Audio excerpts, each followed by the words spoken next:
Ketersediaan air yang berkualitas dan berkelanjutan menjadi salah satu topik yang penting dibicarakan dalam World Water Forum yang ke-10 di Bali pada tanggal 18 sampai 25 Mei. Air menjadi kebutuhan yang mendesak di tengah degradasi lingkungan dan perubahan iklim. Bahkan krisis air menjadi isu yang sudah kita temui di beberapa tempat. Bahkan di Indonesia tersendiri juga banyak isu-isu tersebut bermunculan. Beragam artikel dan berita tentang krisis ini bisa kita lihat dari waktu ke waktu.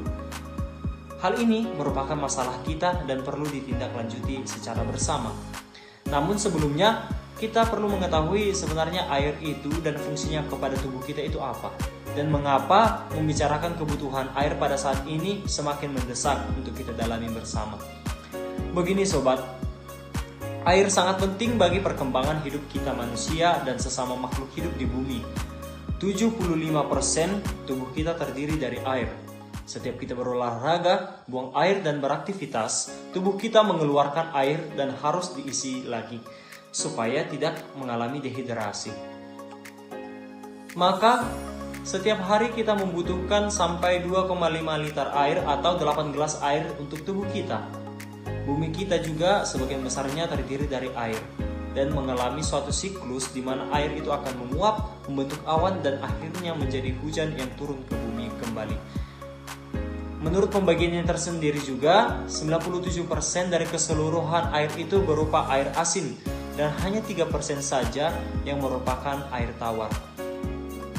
Nah, sebagian besar air tawar itu berbentuk es dan sebagian lagi kita temui pada sungai, danau atau sumber yang berasal dari tanah.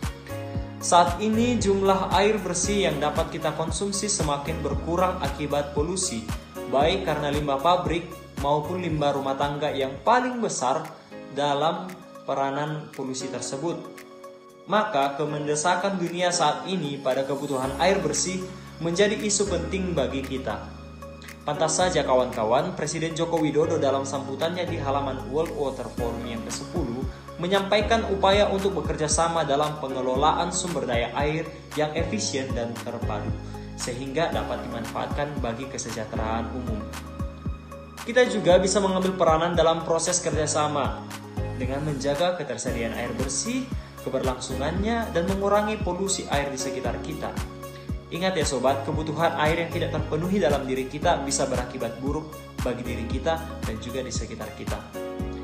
Penggunaan air yang dapat berisiko menimbulkan polusi dapat kita temui dalam penggunaan deterjen yang berlebihan, sampah rumah tangga yang dibuang secara sembarangan, dan pola hidup yang boros air.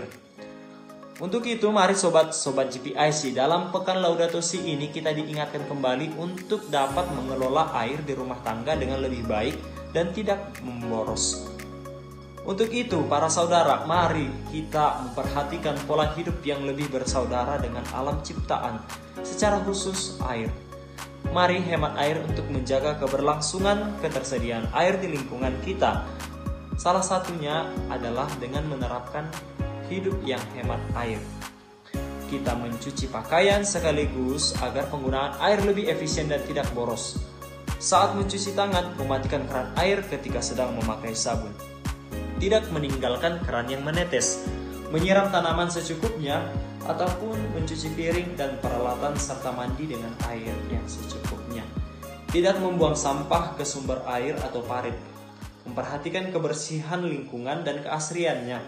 Terutama juga kita bertekad untuk diri kita sendiri menjadi saudara bagi bumi dan alam ciptaan. Kita bersama di bumi dipelihara oleh Allah bersama seluruh alam ciptaan. So, kawan-kawan, tunggu apa lagi dan mengapa harus mengotori kalau kita masih mampu menjaga keberlangsungan hidup saudara alam kita. Selamat untuk para saudara yang sedang menjalankan Pekan Laudato Si. Semoga pesan hari ini, terutama mengenai air, dapat kita terapkan bersama dalam kehidupan kita sehari-hari, mulai dari hal yang kecil, mulai dari rumah kita, mulai dari diri kita sendiri. Salam GPIC, Pace Ebeni.